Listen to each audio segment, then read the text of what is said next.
Cuando nosotros vemos a Latinoamérica, el Caribe y España, no vemos las fronteras. Vemos las necesidades, las oportunidades y también las esperanzas compartidas por más de 17 millones de agricultores familiares. Ellos no solo producen la mayor parte de los alimentos de la región, lo hacen con una gran diversificación, contribuyendo a la sostenibilidad ambiental y la biodiversidad. 17 millones de agricultores que también enfrentan los desafíos de sostener y mejorar sus sistemas productivos en un contexto de crisis climática.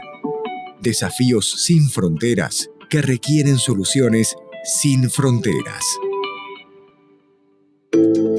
Y esto es lo que vieron los líderes regionales cuando unieron sus fuerzas y fundaron Fontagro hace casi 25 años. Somos una plataforma de cooperación internacional para el desarrollo y cofinanciamiento de proyectos de ciencia e innovación agrícola. Desde nuestra sede en Washington, D.C., con el respaldo del BID y el ICA, impulsamos proyectos colaborativos entre los investigadores de los Institutos Nacionales de Tecnología de 15 países de América Latina, el Caribe y España.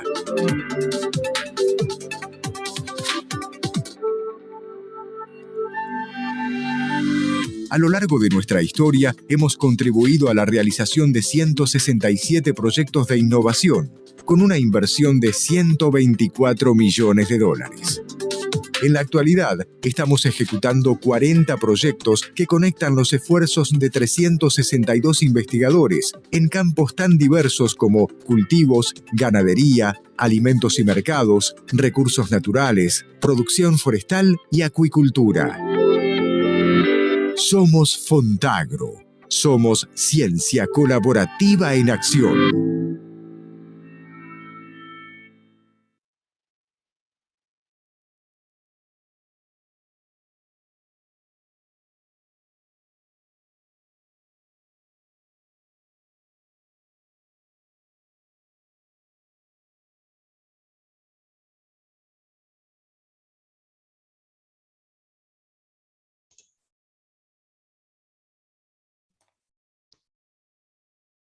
Muy buenos días.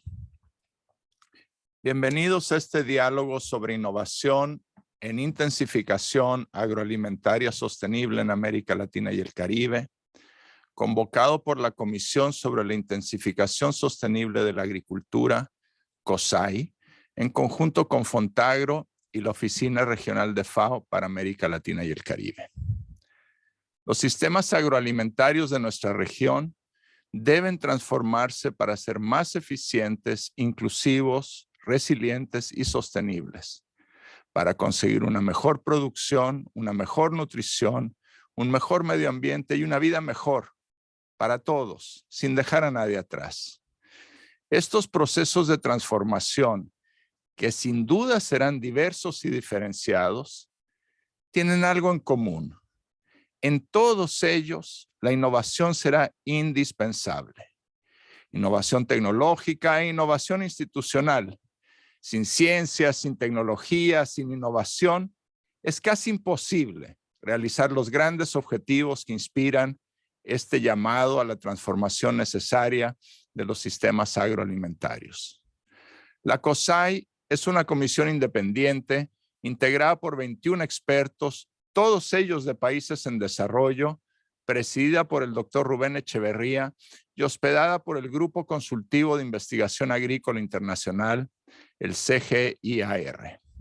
La COSAI ha estado explorando durante varios meses respuestas a preguntas relacionadas con 6 temas: el futuro de la alimentación y la innovación, las prioridades de inversión en innovación, los senderos o caminos de innovación, innovación y medio ambiente, innovación y los objetivos sociales y humanos, y finalmente, principios y métricas. En la página web de COSAI, ustedes ya pueden encontrar los primeros reportes producidos por la comisión. Uno de ellos se refiere a la estimación de las inversiones presentes en innovación agrícola en el sur global. Otro estudio, muy importante en mi opinión, presenta una estimación de las brechas existentes entre las necesidades de inversión para la innovación agrícola en el sur global y los montos de inversión actualmente existentes. Otros reportes en preparación y que serán publicados antes de que la comisión termine su trabajo a fines de este año incluyen temas como el financiamiento requerido para realizar los objetivos de innovación en materia medioambiental o las brechas de inversión para la innovación específicamente en la agricultura familiar de pequeña escala. Este diálogo regional en el que participamos el día de hoy busca compartir propuestas y generar un diálogo, contribuir a un diálogo sobre vías para la intensificación sostenible de la agricultura en América Latina y el Caribe, en base a 4 presentaciones principales que escucharán en los próximos minutos.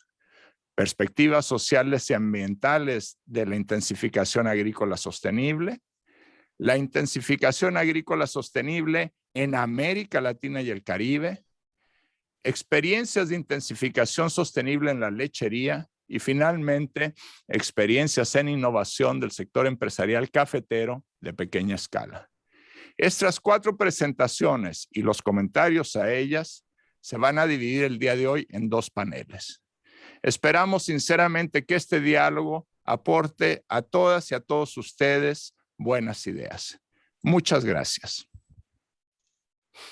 Muchísimas gracias, doctor Verdaguer, por sus palabras de apertura y bienvenidos a todos nuevamente entonces a este diálogo.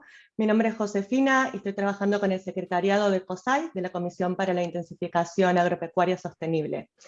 Sin mucho más, damos entonces la apertura a la primera parte del panel y damos la bienvenida al doctor Rubén Echeverría, que es el presidente de la comisión, para que nos cuente un poquito más sobre la comisión y que nos dirija en este primer panel. Doctor Echeverría, estamos con usted. Gracias, Josefina. Gracias, Julio y Eugenia. Es un placer estar aquí bajo el techo de la FAO y Fontagro. Este es un evento importante. Agradezco a todos y a todos los casi 200 participantes que estamos por aquí hoy. Vamos a tener seguramente un súper diálogo. En nombre de la comisión, entonces, gracias por participar en este encuentro. Que como digo, es un diálogo, no va a ser nada académico, sino queremos realmente aprender qué está pasando en la región en cuanto a estos grandes temas. Como ya han visto en nuestro sitio web, la comisión reúne a un buen grupo de científicos, sacando a su presidente. Los demás, hay un grupo ahí espectacular de universitarios, científicos, expertos, unas 20 personalidades del sur global.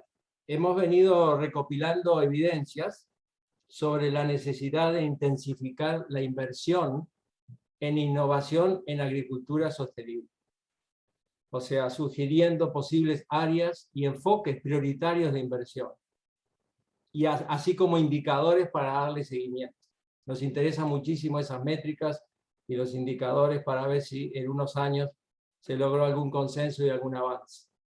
Queremos aportar evidencias a los sectores públicos, privados y de la sociedad civil, a todo el mundo. Es una comisión global, pese a su nombre COSAI, que parece algo japonés, es una comisión global que por suerte estamos ahora en este diálogo en América Latina y el Caribe. Pero queremos aportar evidencias, no hacer lobby, pero sí advocacy. Queremos promover más inversión y mejor inversión en innovación tecnológica, ambiental, financiera, institucional, para lograr resultados a escala.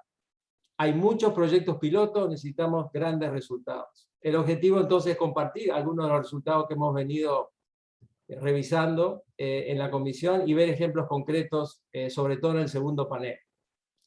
A ver, la necesidad de intensificar sosteniblemente lo agroalimentario yo creo que es obvio. Es obvio, o sea, no voy a dedicar muchos minutos ahí, porque si consideramos la creciente demanda por alimentos nutritivos, la de mejorar el estado de los recursos naturales, de la biodiversidad, eso es parte de la gran transformación que necesitamos. Por lo tanto, no vamos a discutir mucho el por qué es necesario intensificar sosteniblemente. Esto no estamos buscando una intensificación de la agricultura, queremos una intensificación sostenible y con innovación. Esos son un poco los pilares de trabajo de la comisión. Eso es lo que todo el mundo le pide al sector. Todo el mundo. Las inversiones son pocas, pero los pedidos son muchos. Hay hay una gran demanda social que necesitamos mayor investigación aplicada, mayor innovación, mejores políticas, más acceso a mercados, más infraestructura y otros. Ojalá se logren consensos en todos estos temas en la próxima cumbre el mes que viene de los sistemas agroalimentarios.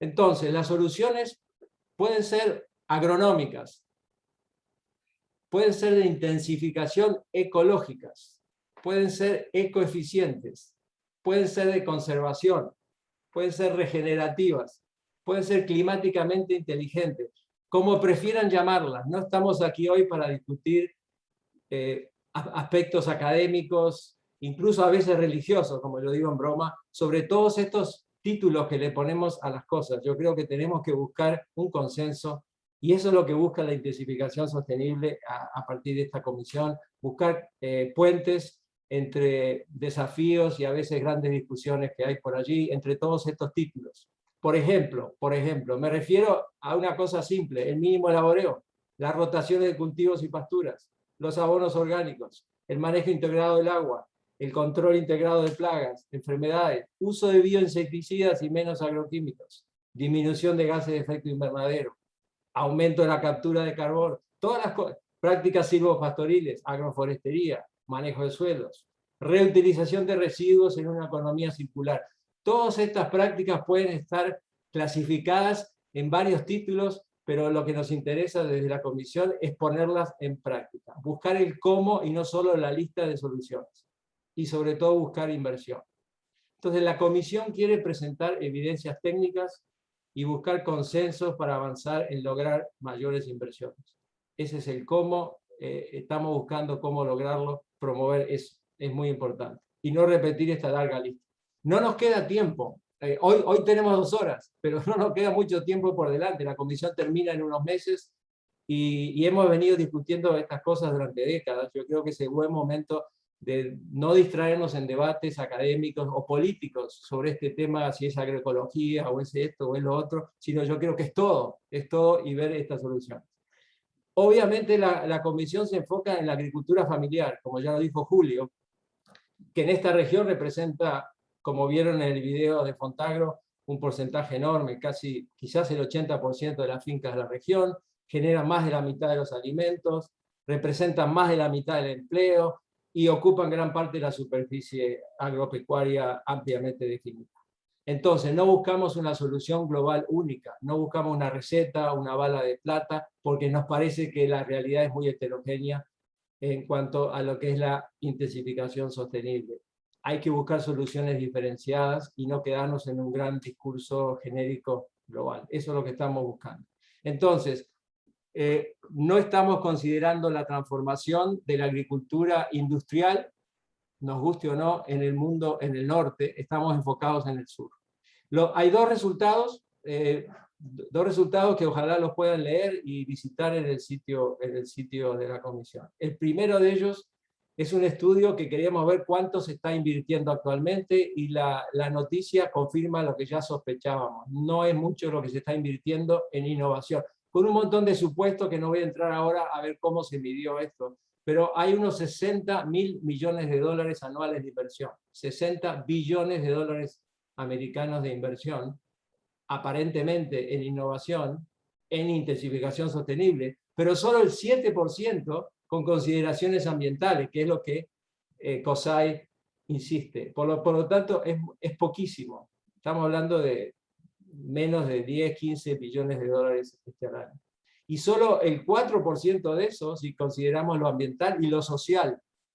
Entonces, se invierte, lo sabíamos, pero bueno, es el primer intento de medirlo a nivel global. Muy interesante cómo se ha hecho, ha llevado un año de trabajo.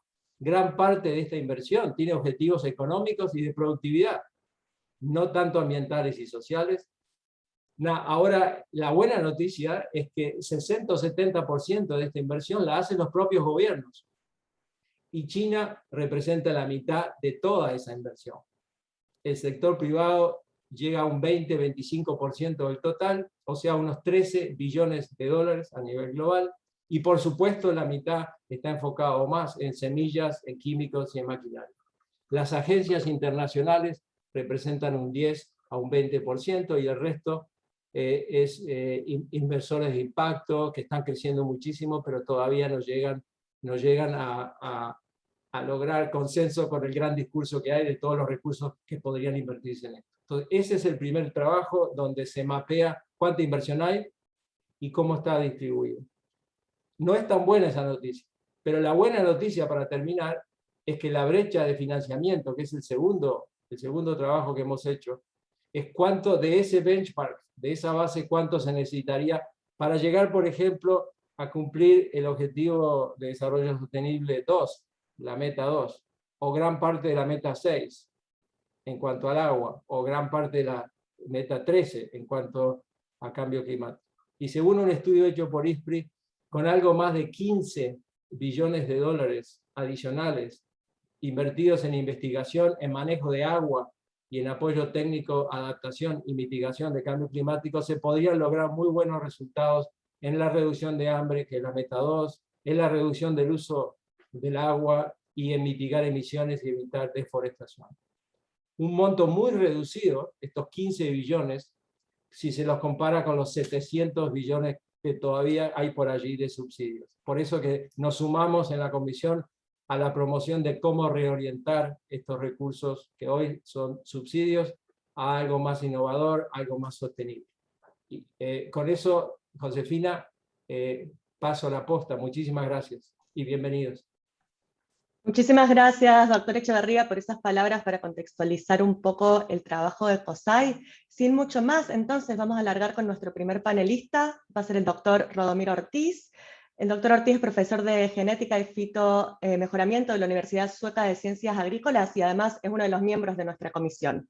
Doctor Ortiz, el espacio es suyo para comenzar.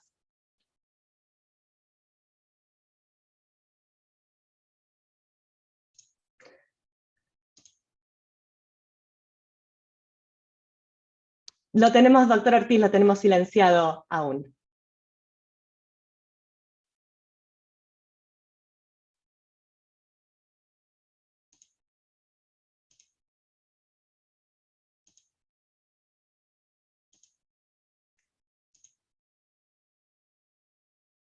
Bien, vamos a guardar un momento. Entonces, ahí está, ahí lo escuchamos. ¿Ya me escuchan? Perfecto, sí, muchas gracias. Ya. En primer lugar, agradecer la invitación para participar de este foro. O sea, son buenas tardes aquí en Europa, buenos días, supongo, aún en América Latina. Les voy a presentar una discusión que tuvimos 7 años atrás en la región acerca de la intensificación agrícola sostenible en el continente. Y un poco comenzábamos con un marco que indicaba que en ese momento había una proyección de que se podría satisfacer la demanda de alimentos hacia el final de esta década y que a pesar de ello aún había una brecha de rendimiento promedio que podría llegar al 70%. Entonces se concluía que había un espacio suficiente para seguir aumentando los excedentes alimentarios. Esto se puede lograr de 2 maneras. Uno es lo que se llama business as usual en inglés, o lo de siempre, o lo otro es tratar de intensificar sosteniblemente la agricultura.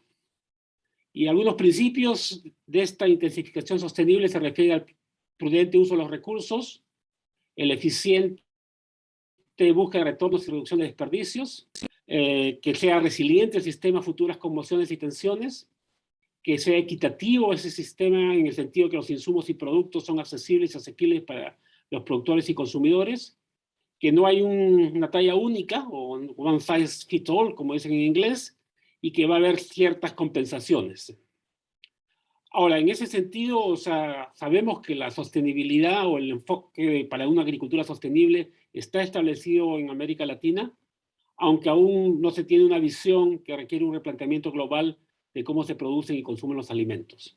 Y tenemos algunos retos, el más conocido quizás es el forestal, pero como ven en el lado derecho en el mapa del planeta, hay varios otros que son también importantes, no solamente la deforestación. Disculpe la interrupción, doctor Ortiz, si puede volver a compartir su presentación porque no la estamos viendo en este momento. Perdón. Sí. A ver, vamos a ver.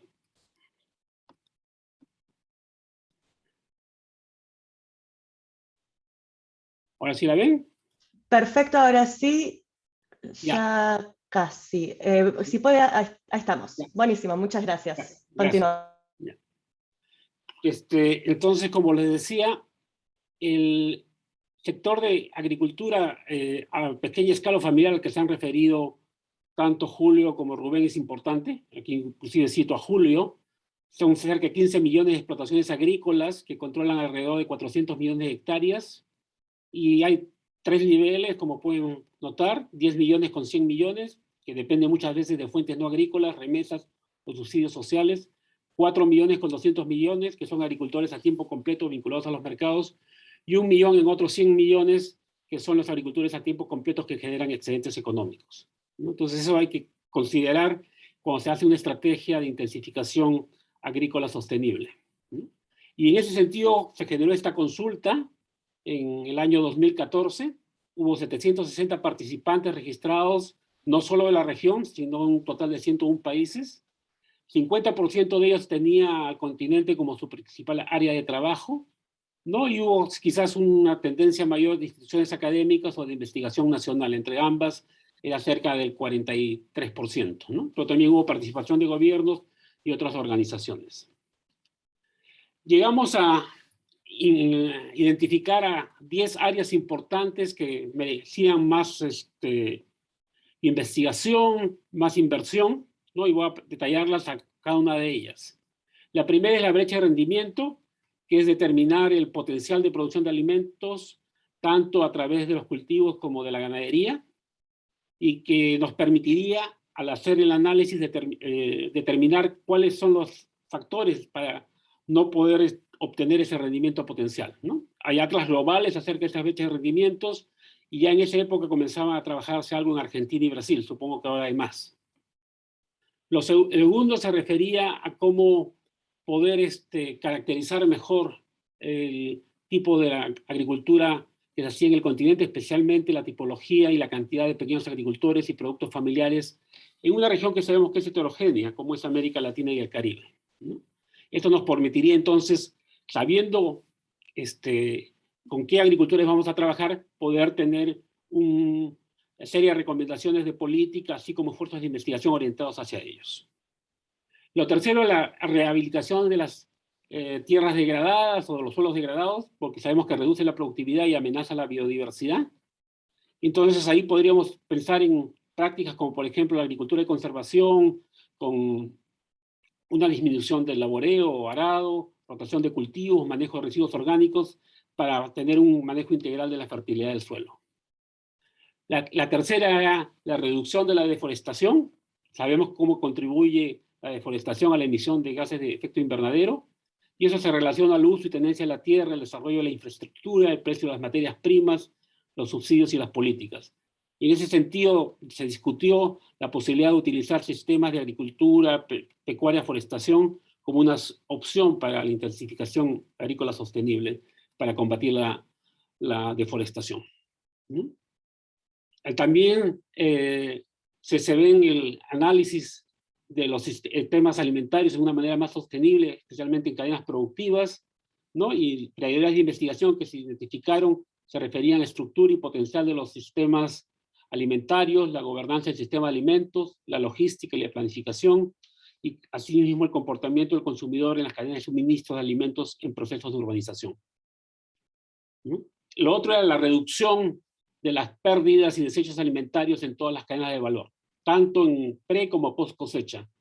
Se calcula que a nivel global es casi 1/3 lo que se pierde, y en la región no es ajena a estas pérdidas. Inclusive algunos sostenían esa discusión y quizás inclusive podría superar el promedio global.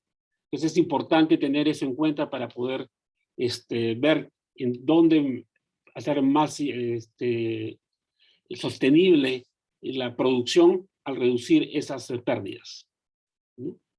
Cambio climático, y hace pocos días hemos escuchado que las noticias no son buenas, se sigue incrementando la temperatura por las emisiones que se siguen realizando, y por consiguiente sigue siendo un reto que nos vamos a tener que adaptar y también tenemos que contribuir a mitigar reduciendo las emisiones. Eso fue también señalado como importante para la región. El uso de las técnicas de información es muy importante para el éxito de los servicios de extensión, que necesitan tener conocimiento para poder después trasladar ese conocimiento en información para los que producen y las tengan en tiempo real. Entonces, una área también muy importante que se identificó como prioritaria para poder trabajar en la intensificación sostenible de la agricultura, ¿no? Y lo que tampoco podía dejarse de considerar era tener una agenda de desarrollo sostenible que debía tener métricas relacionadas a los metas y objetivos, ¿no? Y estos objetivos tienen que ser realistas y relacionados a buenas políticas de tecnología con un marco científico sólido que sea transparente y armonizado. Hacia el final de esta consulta, que después fue ratificada en una reunión presencial de un grupo de distintos sectores en Montevideo, hace exactamente casi 7 años, se hizo la prioridad, y aquí lo ven ustedes, las prioridades de izquierda a derecha, siendo la más importante el análisis de brechas de rendimiento. La segunda que se identificó fueron las métricas, los indicadores, y para poder hacer el seguimiento en proyectos que se podrían establecer para la intensificación sostenible de la agricultura, la adaptación y mitigación al cambio climático, el uso de las tecnologías de información y comunicación, el fortalecimiento de las cooperativas y la creación de organizaciones locales vinculadas a los productores, para que vinculen a los productores a los mercados, el análisis de la interfaz entre los sistemas agrícolas alimentarios sostenibles, un mapeo más preciso de la estructura de los establecimientos de la agricultura de América Latina y el Caribe, rehabilitación de las tierras degradadas, la reducción de las pérdidas y desperdicios de los alimentos, y cómo disminuir o frenar la deforestación, ¿no? Eso fue en base al aporte de los distintos participantes que atendieron la reunión o el taller en Montevideo. Entonces, eso sería un poco la presentación de estos 10 minutos, que creo que a pesar del problema que tuvimos al principio, lo he mantenido en el tiempo solicitado, y no sé si había algunas aclaraciones o preguntas que quieran hacer en el poco tiempo que nos queda. Perfecto, muchísimas gracias, doctor Ortiz, por la presentación. Por ahora no veo que tengamos ninguna pregunta de parte de la audiencia. Aprovecho esta ocasión para decirle a todos los que estén escuchándonos que pueden utilizar la función del chat o del Q&A de Zoom también para dejar sus comentarios y sus preguntas. Así que vamos a seguir avanzando y en todo caso retomamos con alguna pregunta al final de esta primera parte del panel, doctor Ortiz. La siguiente presentación va a ser por parte de la doctora Jimena Rueda, también miembro de la comisión en la que estamos trabajando. La doctora Jimena Rueda además está liderando uno de los grupos de trabajo, que es el grupo número 4, que está viendo el tema de los aspectos ambientales de la intensificación sustentable, agroalimentaria sostenible. Así que sin mucho más, le dejamos el espacio para la doctora Rueda para que nos cuente un poco de esto desde las perspectivas ambientales y sociales. Muchas gracias, Josefina. Gracias a la Comisión, a Fontagro, por esta invitación. Quisiera preguntarles si están viendo mi pantalla. Perfecto, te escuchamos y vemos bien todo. Perfecto, mil gracias. Bueno, de nuevo, buenos días. Como mencionaba Rodomiro hace unos instantes, si uno se fija en esas prioridades para la región en términos de inversión y de investigación en América Latina, pues los aspectos ambientales cobran una relevancia indiscutible, ¿no? Ya, digamos, no podemos seguir hablando de la separación entre agricultura y medio ambiente. Sabemos que los servicios ecosistémicos son determinantes para el buen funcionamiento de la agricultura, para que tanto los agricultores como los consumidores tengan unos medios de vida más sostenibles, unos ecosistemas más saludables y una participación o repartición más equitativa de los beneficios de este sector. Entonces, en la comisión nos hemos propuesto, después de un análisis bastante juicioso de las distintas áreas de intervención, por poner nuestra mirada en lo que han sido los instrumentos de pagos por naturaleza o pagos por conservación. estos mecanismos híbridos, como los llama la literatura de conservación, que se pueden poner al servicio de la intensificación sostenible de la agricultura. Y para comenzar quisiera empezar tal vez por el final y decirles que la motivación que nosotros encontramos para trabajar en estos pagos por naturaleza y estos instrumentos es que vemos que tiene un enorme potencial para apoyar la transición de la agricultura hacia unas formas de producción más sostenibles y también más incluyentes. En segundo lugar, estos son instrumentos muy novedosos, como vamos a ver ahora, son diversos, se han creado en todo el sur global. América Latina ha sido un lugar, digamos, como un laboratorio de experimentación de estos instrumentos también otro resultado muy interesante es que han tenido unas enormes tasas de adopción por parte de los agricultores. Los pequeños productores en el sur global y en nuestro continente están deseosos de adoptar estos sistemas, responden con gran entusiasmo a los mismos. Eso no quiere decir que sean perfectos, obviamente tienen problemas a los que también me referiré, que tienen que ver con el énfasis geográfico, la escalabilidad, la inclusión de los productores más pobres, pero en definitiva encontramos que aquí hay una opción muy interesante de conciliar los intereses de conservación, por un lado, con los intereses de continuar produciendo la comida que todos comemos todos los días de manera limpia y sana y mantener los medios de vida de los agricultores, sobre todo de la agricultura familiar, de la pequeña agricultura en el continente, pues que está, a pesar de que sigue cumpliendo un rol muy importante, más del 60%, como lo explicaba Rubén, de la comida todavía proviene de esta pequeña agricultura, pues están en unas condiciones realmente muy difíciles en términos de la sostenibilidad de sus medios de vida y de los ingresos de largo plazo de estas familias. Entonces, la pregunta que nos hicimos fue cómo usar los mecanismos híbridos o estos mecanismos de mercado para la intensificación sostenible de la agricultura en el sur global. Y lo que estamos haciendo en este estudio y lo que voy a presentarles hoy son apenas resultados emergentes, no lo hemos terminado aún, pero creo que ya nos dan unos indicios muy interesantes. Es que, digamos, tratamos de mirar estos mecanismos financieros de conservación a través de una búsqueda de la literatura para tratar de entender cuáles eran sus efectos sobre la conservación y los medios de vida. Y como estamos en una comisión de innovación, tratar de identificar cuáles elementos en el diseño, en la implementación, en los mecanismos de cumplimiento podían ayudar a determinar la efectividad de estos mecanismos. Es decir, nos preocupamos no solamente por el qué resultados tienen al final, sino por el cómo lo logran. Y otra pregunta que para nosotros fue muy importante o ha sido central en este análisis son los elementos del contexto que han contribuido al éxito. Estos instrumentos no operan en un vacío, operan en un entorno institucional, en unos contextos biogeográficos y culturales específicos que tienen al final mucha influencia en los resultados. ¿Qué instrumentos estudiamos? Entonces, estamos mirando los pagos por servicios ambientales, en los cuales América Latina ha sido pionera y uno de los grandes, digamos, ha aportado a la literatura y a los resultados, unos resultados muy interesantes.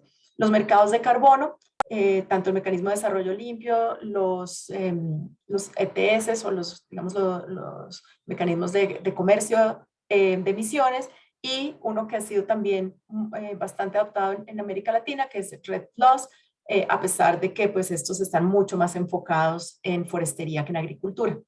Miramos también los estándares voluntarios de sostenibilidad, las moratorias, las certificaciones, todos estos mecanismos, digamos, de origen privado principalmente que vienen a influir en las cadenas de valor, y nuevos instrumentos financieros que están surgiendo, como las compensaciones por biodiversidad o la inversión de impacto, a la que también se refirió Rubén al comienzo de su exposición.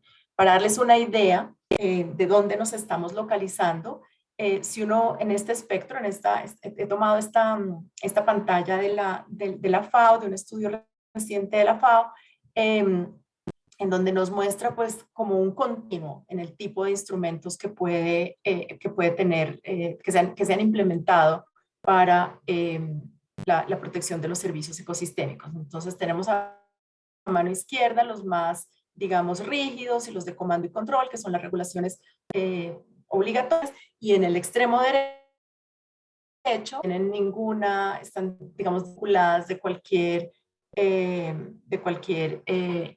input o de cualquier insumo y que se hacen de manera, como lo digo, voluntaria por parte de los actores.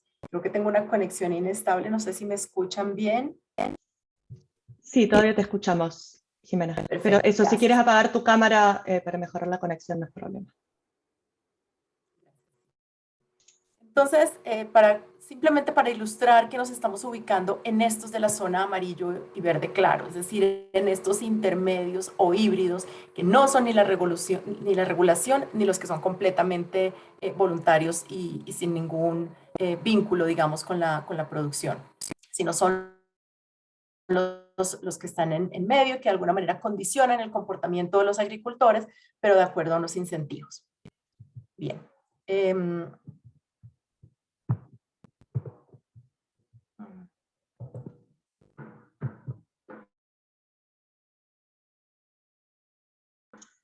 ¿Qué hemos encontrado y que contiene más de 143 casos en pagos por servicios ambientales, más de 85 en red, más de 37 en ETS y mecanismo de desarrollo limpio y 131 casos en cadenas de valor? O sea, es una literatura que ya tiene muchísima evidencia y que nos permite realmente sacar unas conclusiones muy interesantes.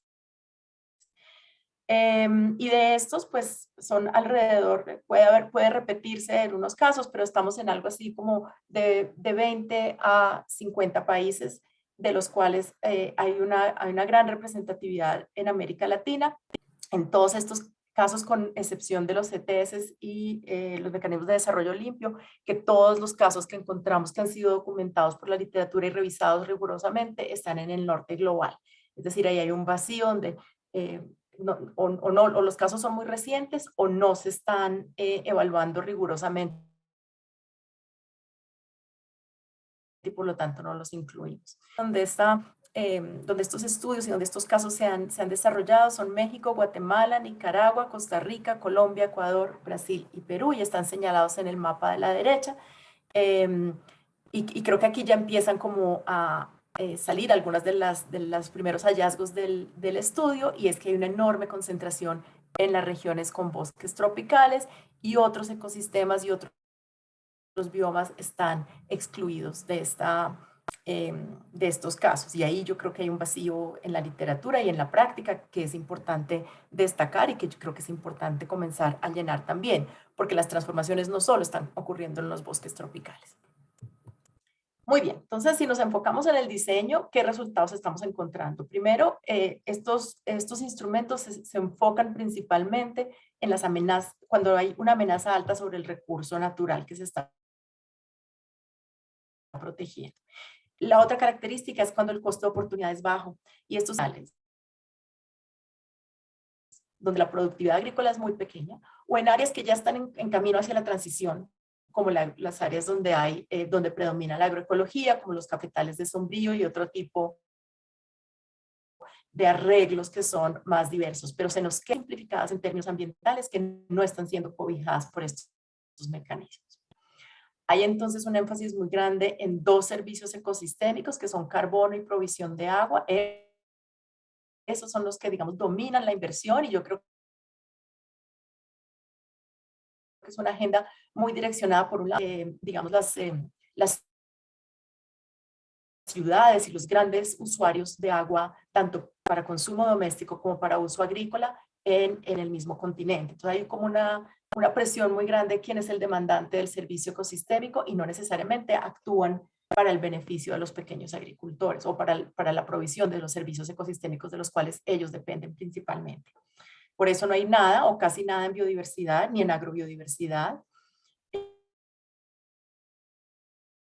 Ni en control de plagas, ni un uso más sostenible y la protección de los depredadores naturales y de digamos, estos ecosistemas complejos de los cuales viven los pequeños agricultores. Eso no ha sido un foco de la atención, y nada o casi nada en otros biomas, que era lo que mencionaba antes. El Chaco, el Cerrado, los llanos orientales de Colombia y Venezuela están por fuera, ¿no? Y ahí hay transformaciones enormes para una agricultura de carácter industrial que está ocurriendo, y no hay ningún énfasis por parte de los financiadores en estos mecanismos. Ahora bien, en la implementación, una de las buenas noticias son las altas tasas de adopción. Es impresionante que estos mecanismos que no necesariamente son potestad de los estados, ni recaen en regulaciones, son todos voluntarios, tienen unas tasas de adopción tan altas como las que tienen. En caficultura, por ejemplo, el 40% de la caficultura en el mundo está ya, digamos, haciendo la transición y utilizando estos mecanismos de prácticas voluntarias de conservación o pago por servicios ambientales. El segundo hallazgo en la implementación es que hay un enorme foco en la finca o en los remanentes de bosque que quedan en las fincas, pero no en la matriz del paisaje. Y entonces eso limita muchísimo la efectividad de estos instrumentos porque se vuelven como pequeñas piezas en un rompecabezas que es muy complejo, que tiene unos usos muy diversos y entonces si no hay un enfoque de paisaje es muy difícil que lleguen a tener el impacto que se espera. También hay un foco en adoptantes tempranos, como en lo que hemos llamado los mangos bajitos, ¿no? Esas frutas que son más fáciles de agarrar, que son los productores más educados, los que tienen mayor extensión en términos de tierra, los más conectados a los mercados. Hemos encontrado también que los mecanismos tienden a ser muy rígidos y privilegian la condicionalidad sobre la adaptabilidad. Los agricultores necesitan tener acceso a los bosques, de ahí extraen fibras, materias primas, alimentos, y los mecanismos que se han enfocado tanto en la conservación de los bosques ignoran estos otros usos que ocurren en los bosques, como la agricultura de roza, quema y siembra, que también es una parte importante de los sistemas forestales en algunos de nuestros países, pero es como si esos usos alternos no se consideraran y solo el bosque en pie es lo que vale en estos mecanismos.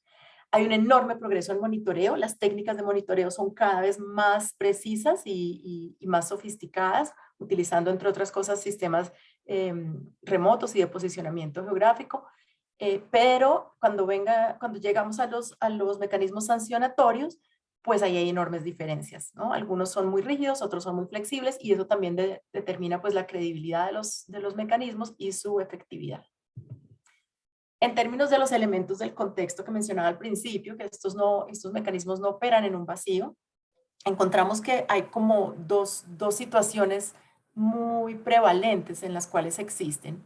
Por un lado, cuando el Estado está ausente, y entonces entran estos mecanismos privados de alguna manera a reemplazar el Estado y a cumplir una función de conservación que el Estado no está cumpliendo, o cuando el Estado es muy fuerte y entonces la sombra del Estado de alguna manera determina que los mecanismos operen y que sean muy exitosos, como en el caso, por ejemplo, de la moratoria de la soya en el Brasil, que durante muchos años, complementada con unas políticas públicas y un mensaje que venía desde el gobierno federal de lucha contra la deforestación, pues logró realmente disminuir los índices de deforestación amazónica a unos niveles que no hemos vuelto a ver desde entonces. Otro elemento fundamental del contexto es la presencia de sistemas de extensión. Y yo creo que aquí sí hay un llamado muy importante a los gobiernos, a los financiadores, tanto la banca multilateral como la banca privada, a recuperar los sistemas de extensión agrícola en nuestros países que han sido desmantelados en casi todos. No importa quién provee la extensión, si la hace el sector público o la hace el tercer sector, si la hacen las ONGs ambientalistas o estas organizaciones de la sociedad civil que tienen un interés en la protección de la agricultura familiar, hemos visto en todos los casos que es crítica para asegurar el éxito. Entonces, la escalabilidad y el éxito y la coherencia de estos mecanismos pasa por la presencia de estos sistemas de extensión. Y sin duda también pues el capital social de las comunidades, porque para que los mecanismos se respeten y haya digamos un monitoreo que sea efectivo y de bajo costo, es necesaria la participación comunitaria, ¿no? Engancharse desde el comienzo con las organizaciones locales, con sus intereses, respetar las normas que existen y acomodar los mecanismos a ese arreglo institucional ya existente en los territorios. Encontramos también que en estos elementos digamos, más del contexto, es que se han privilegiado los sistemas agroforestales en los temas de cadena de valor y los silvopastoriles en los pagos por servicios ambientales, pero no vemos cruces entre estos. Es muy interesante también y pues vale la pena Nosotros todavía no tenemos claridad de por qué ocurre eso, pero sí es, digamos, una propiedad que emerge de todas estas características o es parte del diseño, pero cuando uno mira en perspectiva lo que está ocurriendo en todos los casos que hemos documentado, sí es muy evidente que para productos como cacao o café se privilegian los arreglos agroforestales y no tanto la provisión de servicios ecosistémicos, y los de pago por servicios ecosistémicos que sí incluyen agricultura es a través del enriquecimiento de pasturas, ¿no? Entonces, ahí hay como una especialidad en los instrumentos que es muy interesante mirar. Bueno, esto es lo que llevamos hasta ahora, pero como les digo, creo que nuestro entusiasmo original por estos instrumentos se está confirmando. Realmente vemos que hay pues unas tasas de adopción muy interesantes en todos los países, y lo que estamos intentando ahora es entender mejor cómo abrir esa caja negra de cómo ocurre ese diseño de los instrumentos, cómo se ponen en práctica, qué tipo de innovaciones ocurren durante su implementación y el monitoreo y los ajustes. Y para eso pues tenemos un arreglo y una participación que ha sido realmente para nosotros desde COSAI pues muy estimulante, porque IUCN decidió también formar parte de este ejercicio. Ellos han, dentro de su plan estratégico para los próximos 10 años, incluido por primera vez la agricultura, no solamente como un factor, como una fuente de deforestación y de cambio en los paisajes naturales, sino como un aliado en la conservación. Entonces tienen toda una línea de trabajo, y desde la Oficina para América Latina hemos recibido muchísimo apoyo de IUCN, del Centro de los Objetivos de Desarrollo Sostenible para América Latina, que funciona en la Universidad de los Andes y que también trabaja en todas estas tensiones entre agricultura, digamos, entre los distintos objetivos, entre conservación, producción, eliminación del hambre, etcétera. Y pues la alianza entre Biodiversidad Internacional y el CIAT, que también se ha sumado como a este trabajo. Entonces lo que vamos a hacer, nuestras próximas acciones son tener un panel en el Congreso de IUCN, que es en Marsella el 7 de septiembre, ya en un par de semanas, donde llevaremos los resultados emergentes y esperamos como discutir y alimentar esta conversación con las personas que han estado en la implementación desde el sector privado, desde las ONGs y desde los bancos, para entender mejor cómo ha ocurrido y cómo pueden potenciarse estos mecanismos. Vamos a tener una mesa redonda a finales de septiembre, auspiciada por estas organizaciones, enfocada en América Latina. Con esos elementos construiremos pues un paper final que esperamos pues entregarle a la comisión y que sea difundido ampliamente. Y lo que tal vez sea más interesante pues es el documento de política pública en inglés y en español, también al que esperamos hacerle una enorme difusión en toda la región. Entonces, bueno, ya con eso termino. Muchísimas gracias y bueno, pues les pido que estén pendientes porque los resultados saldrán en los próximos meses. Gracias. Muchísimas gracias, Jimena, por esa presentación, y justamente lo que iba a comentar es estas oportunidades que se están viniendo en el próximo mes. Para todos los que están observando en el chat, tienen un link a la página web de COSAI donde estamos explicando más en detalle esta línea de trabajo puntual, y estén atentos a las próximas novedades. Sin mucho más, pasamos nuevamente con usted, doctor Echevarría, para las conclusiones de este primer panel.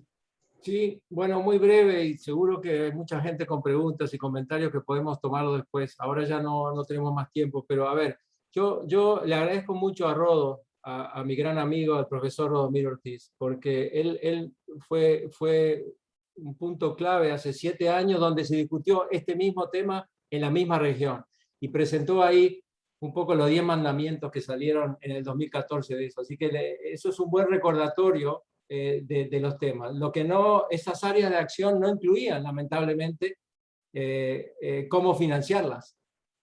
O sea, teníamos la lista, pero no teníamos un poco el presupuesto. Y en 7 años han pasado un montón de cosas, y muchas de las cosas vinculadas a esas áreas. Por ejemplo, lo que se ha hecho en rehabilitación de tierras degradadas, que se mencionaba, hay un trabajo espectacular, y no solo es a nivel regional e internacional, sino a nivel de país. Por ejemplo, del paisito donde yo vengo, hay un programa de manejo de suelo que es histórico, en donde cualquiera que tenga más de 50 hectáreas tiene que presentar un plan de manejo de suelos y de agua, por ejemplo. Eso es intensificación sostenible. Es un ejemplo, debe haber mucho más y más grande, por supuesto. Entonces, ahí yo creo que vamos bien, teníamos esos ejemplos, ahora tenemos que ver cómo financiarlos.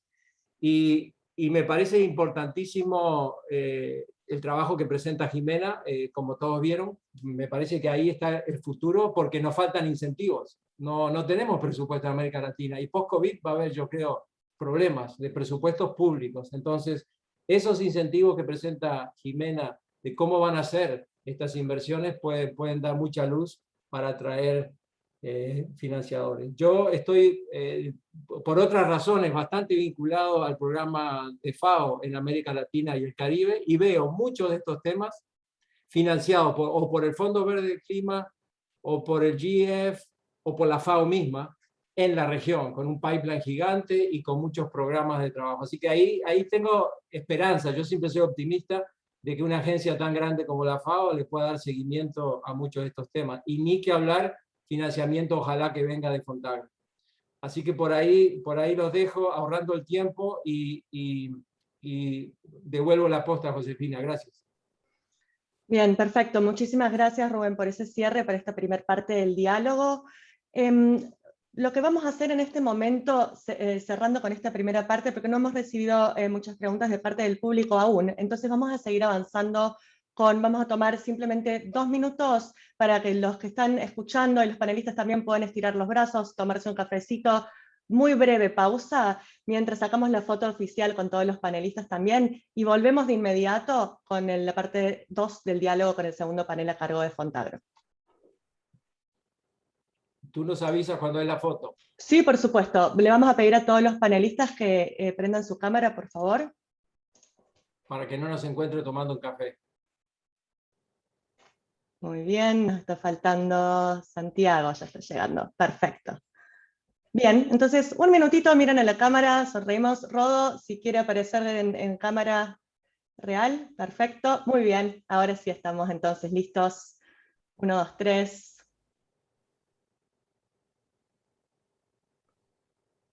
Muy bien, deberíamos tener varias ya entonces. Muchas gracias a todos.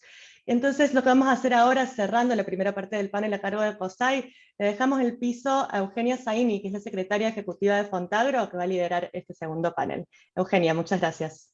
Muchas gracias, Josefina, gracias a Julio, a Rubén, a todos los panelistas anteriores. También me da mucho gusto ver entre los participantes a mucha gente conocida, representantes de organizaciones, lo cual demuestra la importancia y el interés que todos tenemos en este tema y en cómo trabajar juntos.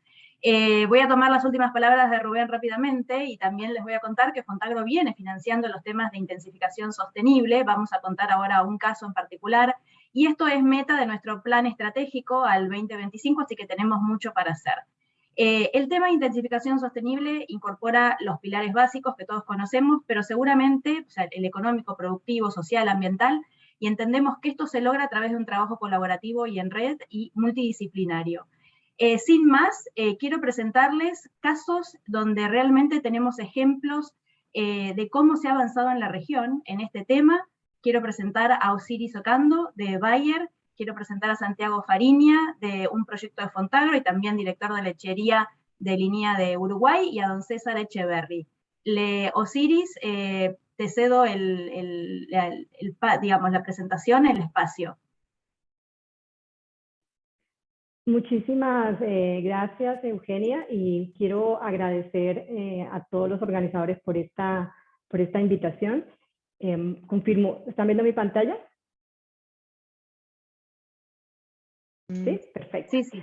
Bueno, quiero iniciar esta presentación resaltando un tema que fue tocado por el doctor Verdegué, y es que para transitar hacia una intensificación agrícola sostenible debemos traer al centro la innovación. Debemos poner la innovación al servicio de la producción agrícola y del cuidado del medio ambiente.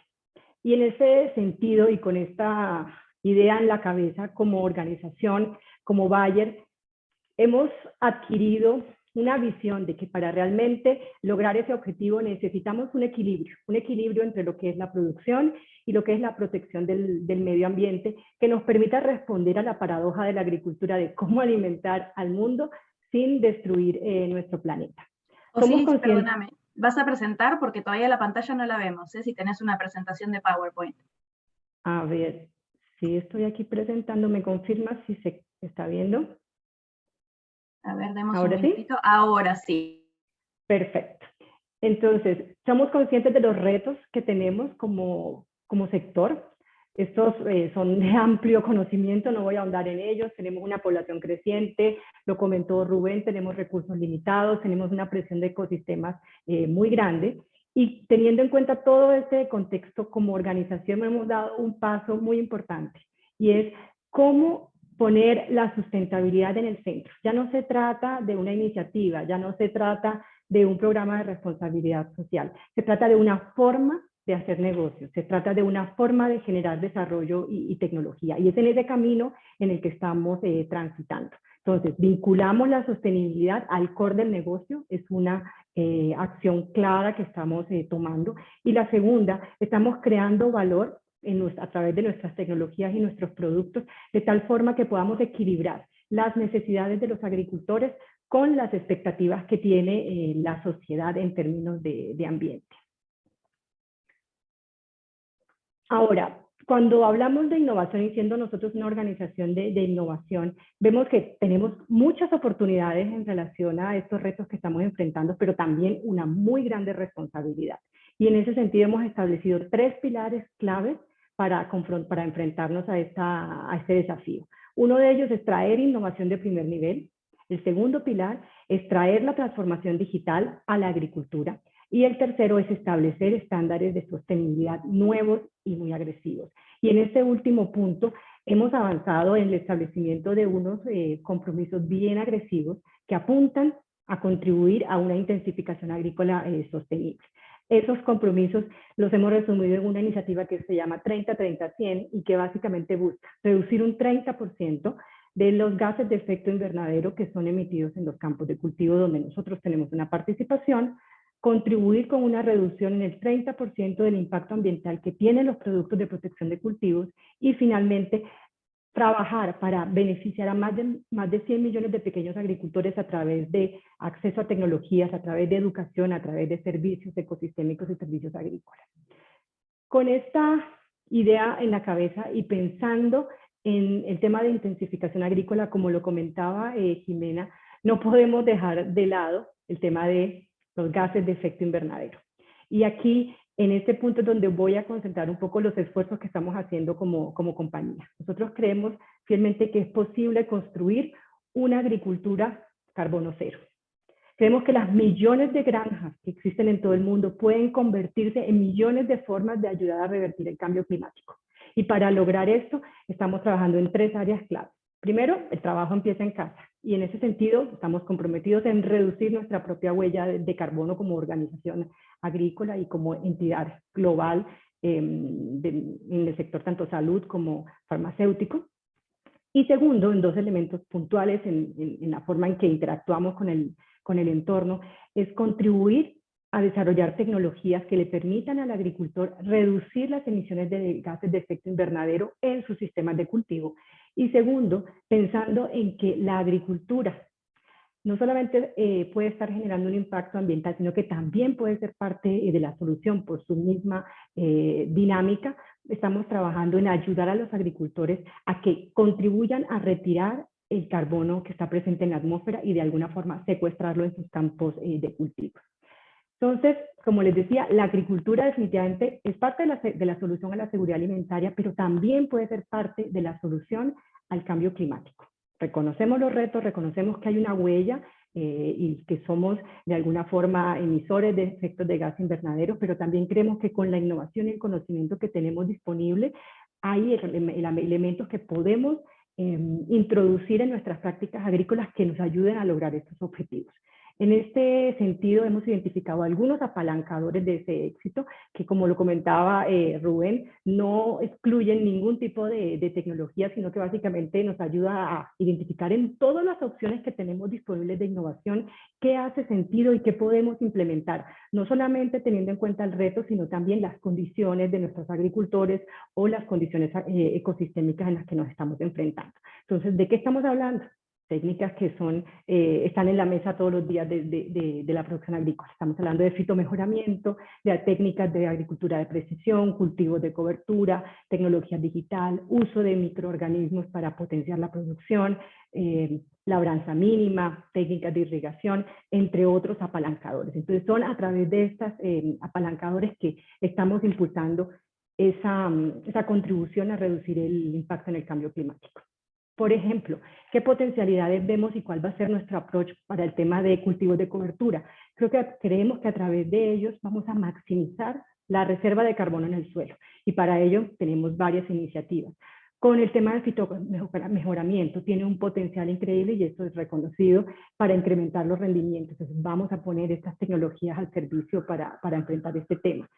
Riego a tasa variable y nos va a ayudar a conservar el agua dulce y hacer un uso más eficiente. La agricultura digital, como mencionaba Jimena, tiene un potencial importantísimo y estamos tratando de apalancarlo no solamente para que se tomen decisiones informadas, sino también para que nos permita hacer un uso eficiente de los recursos. La tecnología de drones, tecnología de análisis de datos, de suelos y demás, que en forma conjunta e integrada entregue valor al agricultor y por lo tanto entregue valor para el cuidado de nuestro medio ambiente. La labranza cero nos permite no solamente hacer un control de malezas o manejar de una forma más adecuada las malezas, sino también nos va a ayudar a contribuir en ese mantenimiento del carbono y el nitrógeno en nuestros suelos. Ahora, más allá del discurso, ¿qué acciones puntuales estamos generando? Y aquí voy a compartir con ustedes 4 iniciativas en ese marco general de reducir la huella de carbono de la agricultura. Una de ellas es la iniciativa Carbono Valle. Esta iniciativa la enfocamos en aquellas regiones en donde tenemos un mayor potencial de generar un impacto y en aquellos cultivos donde también podemos generar digamos, unos indicadores robustos de resultados, con resultados concretos. Entonces, ¿dónde la estamos trabajando? Estamos trabajando en Estados Unidos, pero en el sur global estamos enfocados hoy por hoy en Brasil y con un piloto en Argentina. ¿En qué consiste esta iniciativa Carbono? Como decía Jimena, consiste en realmente reconocer al agricultor en su adopción de buenas prácticas agrícolas, de prácticas climáticamente inteligentes que nos permitan mejorar o de impulsar la generación de activos de carbono en el suelo. Esto, ¿cómo lo estamos logrando? Impulsando herramientas que ya son conocidas como cultivos de cobertura, como labranza cero y, como decía, tecnología de digitalización agrícola para que podamos no solamente documentar y monitorear lo que está pasando en el campo, sino que podamos tomar decisiones y posteriormente también generar un sistema de trazabilidad y monitoreo que le permita al productor mostrar el sistema de producción sostenible que está implementando y eventualmente acceder a un mercado de carbono o a un mercado ya sea voluntario o certificado que le reconozca este esfuerzo. Ya no solamente se ha reconocido por producir alimentos, sino también por su contribución en el cuidado y en la protección del medio ambiente y la fijación de carbono. Hemos tenido un gran éxito con este programa. En su primer año de lanzamiento tenemos más de 1000 productores en Brasil inscritos en esta iniciativa, con más de 160.000 hectáreas en proceso de implementación de estas prácticas y esperamos pronto estar generando data de cómo ha sido esta iniciativa en términos de indicadores claves de fijación de carbono. La segunda iniciativa que quería reforzar viene desde el campo de la innovación digital. Y aquí lo que hemos trabajado en Latinoamérica es a través de nuestra herramienta Climate Field View, que es una tecnología digital que le permite al agricultor integrar todo su sistema de producción en una plataforma que no solamente documenta sus actividades en el campo, sino que también le entrega valor en términos de información climática, le entrega valor en términos de información histórica de comportamiento de su cultivo o de la zona o del suelo, y de tal forma que desde la perspectiva de análisis de data, el agricultor pueda tomar una mejor decisión de cómo manejar su cultivo, y adicionalmente hacer un uso más eficiente de temas claves como el nitrógeno, un uso más eficiente del agua, toma de decisiones en relación a las semillas que debería sembrar de acuerdo a las condiciones mismas de su suelo. Y adicionalmente también estamos integrando esta iniciativa o esta herramienta en la iniciativa Carbono como integrador de toda la información y la documentación que el agricultor necesita y que le podría entregar valor. Por último, me voy a concentrar en nuestro tema de innovación. En innovación continuamos con nuestras inversiones. Bayer invierte más de 2 billones de euros en investigación y desarrollo. Estamos continuando renovando nuestro portafolio de semillas que le permita al agricultor encontrar una solución de acuerdo a sus condiciones particulares. Esto se mantiene y ahí está. Pero en este punto, en forma específica, quiero hacer énfasis en una nueva herramienta de semillas que tenemos, que es el maíz de baja estatura. Y quiero hacer énfasis en esta porque es un mejoramiento que nos ha permitido construir alrededor de él un sistema de producción que fomente la intensificación agrícola sostenible, trayendo herramientas de densidad de siembra, trayendo información sobre distancia de surcos que le permitan al agricultor nuevamente reducir los riesgos que tiene, por ejemplo, emboncamiento, mejorar sus rendimientos, mejorar el uso del agua, hacer un uso más eficiente de los insumos y los fertilizantes que necesita para su cultivo.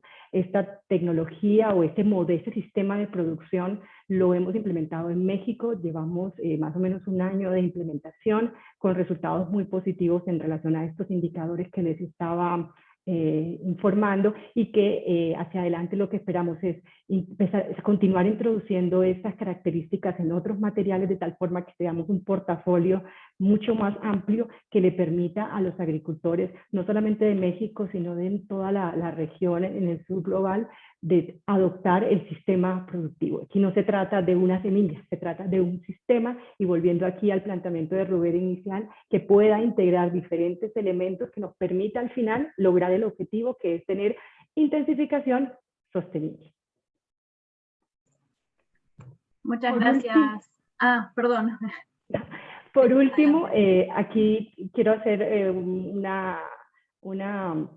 resaltar una iniciativa porque me parece importante en términos de colaboración y en términos de herramientas, y es la iniciativa Join Bio, que es una empresa que hemos construido en forma conjunta con terceros para impulsar la investigación en microorganismos. Y aquí esto refuerza, todas las herramientas y todas las tecnologías están sobre la mesa y las estamos considerando. Y aquí lo que queremos es investigar en microorganismos para ver cómo podemos hacer uso de este nitrógeno que está en el ambiente para que las plantas lo fijen, y de esta forma también reduzcamos la dependencia de los fertilizantes sintéticos. Por último, quiero cerrar como inicié, resaltando que para transitar en la intensificación agrícola sostenible necesitamos poner la innovación al servicio. Pero adicional a eso, es importante que trabajemos juntos, y la colaboración es clave en este proceso. Muchísimas gracias. Muchas gracias, Osiris. La verdad que muy interesante todo lo que está haciendo Bayer. También veo que han tenido seguramente un trabajo muy fuerte en repensar esto del modelo de negocio, ¿no? De cómo uno tiene que ir acercando más a cambiar los paquetes tecnológicos que históricamente se venían utilizando, y tratar de adaptarse cada vez más a lo que el productor requiere. Realmente esto tiene que ver con un trabajo mucho más cercano a los temas de ciencia y especialmente de ser inclusivos, ¿no? De trabajar con todos los actores en territorio, donde ahí me imagino que ustedes tienen amplio trabajo con todas las universidades y organizaciones nacionales de investigación, en fin, numerosos actores que creo que son importantes a la hora de trabajar juntos. Quisiera pasar la palabra a Santiago Fariña. Santiago es el director de lechería de Linea Uruguay, a su vez es el líder técnico de un proyecto Fontagro que reúne a 11 países en intensificación sostenible. Santiago, bienvenido. Bueno, buenos días a todos, las personas presentes. Ahí voy a compartir la pantalla, creo que están viendo la presentación. Sí, estamos viendo. No en pantalla completa todavía, pero... Ahí, un segundo. Ahí creo que sí. Perfecto, Santiago, adelante. Bueno. Bien, bueno, queremos contarle una experiencia en la identificación sostenible en la lechería, en un proyecto de Fontagro que está en marcha, estamos en el último año, y de dónde viene lo que estamos haciendo, ¿no? Lo primero a contarles es que Latinoamérica y el Caribe producen el 11% de la leche del mundo. Sin embargo, hoy, y mirando hacia el futuro, tenemos una oportunidad única, una posición de privilegio respecto de nuestros competidores en el norte y en Oceanía, y se basa en dos cosas. La primera es esto, que la región Latinoamérica y el Caribe tienen una productividad por animal y por hectárea todavía baja, con un potencial de mejora sobre los mismos recursos involucrados muy alta, y a través del potencial de gestión de esos recursos, incrementos posibles de al menos el 50%. Y la otra gran oportunidad que tiene la región en producción de leche es que esa producción casi exclusivamente se da en sistemas donde se produce leche así, con animales pastoreando al aire libre sobre praderas perennes, en ambientes biodiversos donde hay árboles, donde hay otras especies, y también donde se genera ingreso para familias. Casi exclusivamente la lechería en la región es una lechería de producción familiar. Entonces, ante este reto, los países que estamos en Fontagro nos juntamos y dijimos, tenemos que hacer una iniciativa conjunta para realmente bajar al terreno esta posibilidad que se nos brinda. Lo primero que nos encontramos, ahí no está corriendo, pero adelante. Nos juntamos 11 países de los 15 que conforman Fontagro, y entre ellos instituciones también privadas, organizaciones privadas, y definimos un plan de acción que se plasmó en este proyecto. Lo primero que nos encontramos, el primer desafío que nos encontramos fue que teníamos miradas, esto es una finca en República Dominicana, y sobre la misma producción, sobre el mismo sistema, nos dimos cuenta que teníamos miradas muy diferentes. Este es el productor dominicano, acá hay un investigador, un técnico venezolano, alguien de Panamá, alguien dominicano, y un chileno. Todos teníamos métricas, visiones y formas de entender la misma finca donde se produce leche a partir de forraje, muy diferentes. Y la otra cuestión es que estamos convencidos de que si queríamos analizarlos teníamos que entender las tres cosas que vemos acá. El ambiente en el que producimos, los indicadores ambientales, indicadores biofísicos y económicos que representan la producción, y también tener en cuenta esto, las personas, especialmente las familias, o indicadores que nos reflejen la performance o los posibles impactos, al menos sociales, prediales de los sistemas.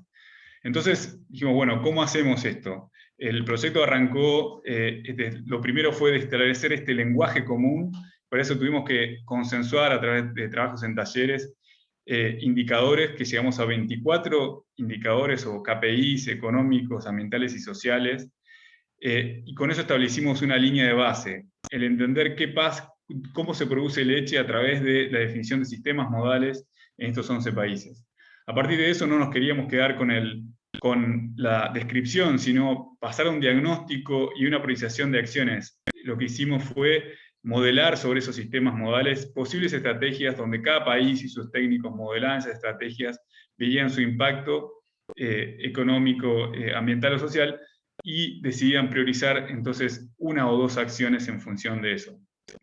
Y el último paso, que es el que estamos hoy, en el último año del proyecto, es llevar a experiencias reales, ir al campo y ver en fincas de productores cómo se pueden llevar o si se pueden llevar adelante esas estrategias productivas.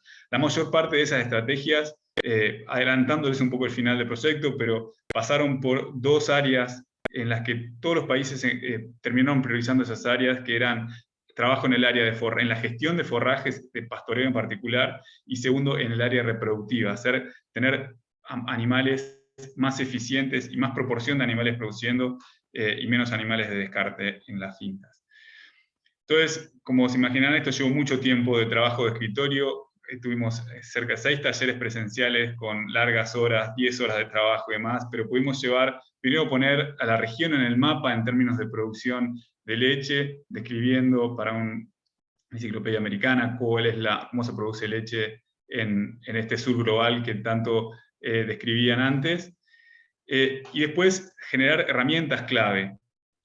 Las herramientas clave fueron el desarrollo de un sistema simple, empírico, pero para poder simular sistemas, tanto desde el sur, el cono sur, como imagínense, el sur de Chile, en regiones templadas, casi sin estrés calórico, como regiones donde hay animales cruzabús índicos, acá esta foto es Costa Rica, con doble propósito, que son para carne y para leche, pero a todos poder analizarlos a nivel de sistema con variables de ciclo anual, y llegar a estos 24 indicadores que no solo miraran un aspecto de la sostenibilidad, sino tengan indicadores al menos, no sabemos que no son exhaustivos, pero que llegan a mirar balances ambientales y balances de ingreso, relación de trabajo y capacidad de compra o canasta básica total en aspectos sociales.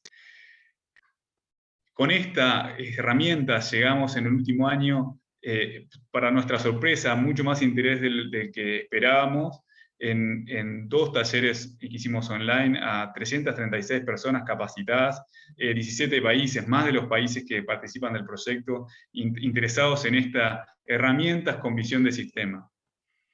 Entonces, ya llegando al final, para hacer una presentación bien breve, esto es algunas de las experiencias que están corriendo hoy en los 11 países, donde esta es Sonia Hidalgo, una técnica del DICTA Honduras, trabajando con sus fincas, donde llevamos a esas fincas ese análisis de sistema y estrategias donde los mismos productores podían ir viendo qué impacto tenían los cambios que podían llegar a hacer. En este caso es una visita en una de las fincas, que tuvo el efecto, ven acá, del efecto de devastación de un huracán, y se están planteando en esta foto, analizando distintas pasturas, distintas opciones de pastura para su recuperación, pero de vuelta pudiéndolo hacer desde el punto de vista de indicadores económicos y también de sociales y ambientales. Otro de los 2 ejemplos, en el caso de Ecuador, producciones muy diferentes de altura, donde hay mucho potencial de producción de forraje, de más del doble de lo que se está aprovechando en este momento, y donde se empezó a ver un cambio en la eficiencia de la gestión a través de poder hacer esto que está haciendo este productor, medir y pesar el alimento que se da, tanto de suplemento como en el campo, y llevar registros mensuales de los costos y del ingreso, y estos sistemas de registros que se generó para todo el proyecto, que vamos monitoreando, ha generado una mejora continua en el productor, en lo que empieza a percibir de la mejora de su ingreso. Entonces, como aprendizajes para el futuro, ya para cerrar este cuento de esta experiencia, me interesan los aportes o las preguntas. Lo que vimos fue esto un trabajo creciente de aprendizaje. Lo primero es que es clara la alta diversidad de sistemas, que era el gran miedo al inicio. Yo estoy en Uruguay en este momento, pero teníamos que entender y definir sistemas muy diferentes, tropicales. Vimos que existe la posibilidad de un lenguaje común. O sea, en el entendimiento técnico y también humano llegamos a indicadores consensuados que eran relevantes para los 11 países. Lo segundo es que las herramientas de sistema que hacen análisis a nivel de sistema y no en procesos individuales, nos dan la capacidad para que haya realmente una elección local de las mejores estrategias, que empezamos siempre por las de bajo costo y alto impacto. Siempre estas herramientas le dan el poder a los actores locales, y especialmente esos actores interactuando con los productores y sus asesores, para encontrar las mejores estrategias de bajo costo y alto impacto. Y el último punto es que este trabajo público-privado, donde hubo participación de actores privados, organizaciones privadas, profesionales privados también, nos generó la capacidad de fortalecer las capacidades locales, especialmente la formación de personas, el entendimiento de sistemas y con esta visión integral, que no es la que traemos de la facultad, es algo nuevo e imprescindible en esta investigación sostenible, y que vemos a esos especialistas en sistemas como los actores claves de esta investigación sostenible, o sea, los líderes que pueden realmente empujar la innovación y el cambio en sus países en trabajo con productores y asesores. Así que bueno, muchas gracias por dar este espacio y poder contarles esta experiencia y bueno, a disposición para preguntas o comentarios. Muchas gracias, Santiago. La verdad que para nosotros es un placer tener este proyecto en Fontagro porque reúne tanta diversidad de situaciones. Como vos bien dijiste en un principio, los sistemas productivos a veces son diferentes entre vecino y vecino, y entender esa heterogeneidad hay que hacerlo en conjunto con todos los actores que están presentes en el territorio. Y también los comentarios que hacía el panel anterior, Rodomiro y Jimena, cuando hablaban de los indicadores. Justamente este proyecto ha recopilado, consensuado primero, y después recopilado indicadores que son claves para poder entender cómo se puede abordar a los temas de intensificación sostenible de la manera más apropiada y de manera de que sea adoptable por el productor, que en definitiva es el beneficiario a quien nosotros queremos apoyar. Muy bien, don César Echeverry, tiene usted la palabra. Cuéntenos en Colombia el caso. Bueno, muchísimas gracias por esta oportunidad y por esta invitación de compartir un poco la visión que tenemos desde el café y la caficultura de Colombia acerca de cómo vamos a intensificar nuestra agricultura para hacerla cada vez más sostenible y que nos permita cumplir con la visión y la misión de mejorar la agricultura y mejorar la alimentación del mundo, que al final es lo que deseamos nosotros como productores. Esto es muy importante contextualizar de que el café es una de las principales actividades productivas y de patrimonio social y estratégico para América Latina desde hace unos 200 años. Todos somos, y brindo con ustedes, con café, precisamente fieles consumidores de café. Todos necesitamos cada día de esta energía, pero ese nace en nuestras montañas andinas, en nuestras montañas de Latinoamérica, donde tenemos miles y millones de familias campesinas que estamos cada día en pequeñas explotaciones tratando de hacer una adaptación de nuestros sistemas de producción y nuestros sistemas de agregación de valor para poder transformar esos recursos naturales, esa biomasa, en una bebida que sirve de inspiración y creatividad del mundo. Siguiente, por favor. Decirles que Colombia el café es la identidad, es el orgullo de Colombia.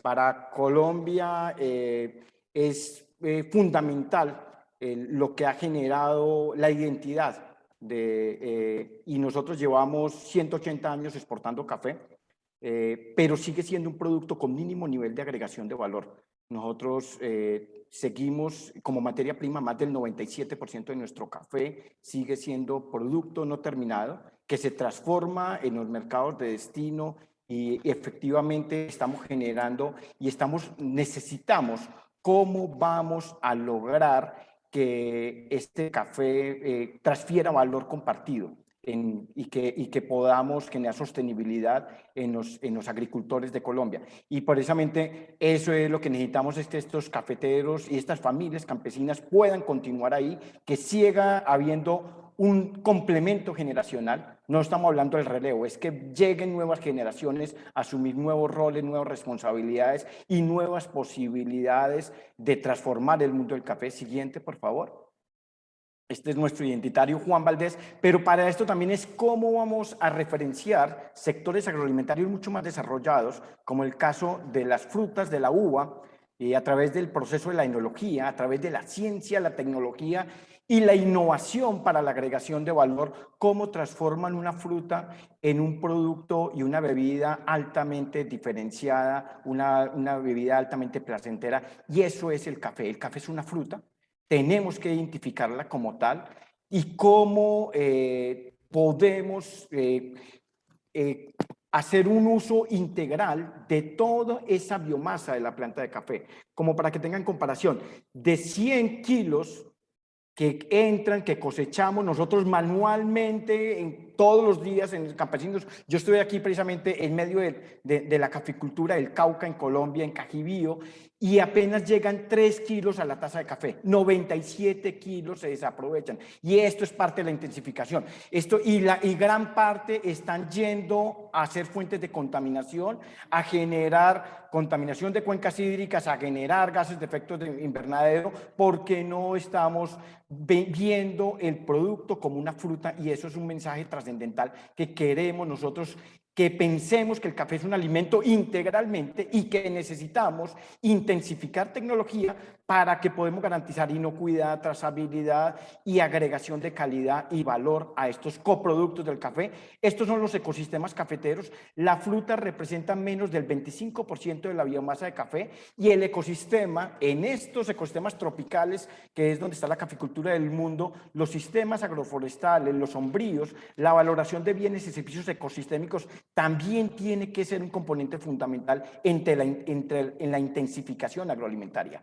Aquí tenemos que empezar a mirar mucho más los balances ecosistémicos, ver mucho más cómo nosotros vamos a lograr que las comunidades científicas y las comunidades académicas logramos trascender desde la publicación, desde el esfuerzo muy grande que se hace en investigación básica, en investigación aplicada, pero necesitamos impacto. Y yo le hablo como campesino, cafetero de 4ª generación en Colombia. Necesitamos que nos acerquemos, que tengamos un diálogo transparente, sincero, que pueda haber diálogo de saberes, que pueda haber un reconocimiento de visiones que tenemos, porque nosotros que hemos vivido en esta ruralidad necesitamos tener la posibilidad de identificar cuáles son los verdaderos retos y desafíos que tiene el sector. Siguiente, por favor.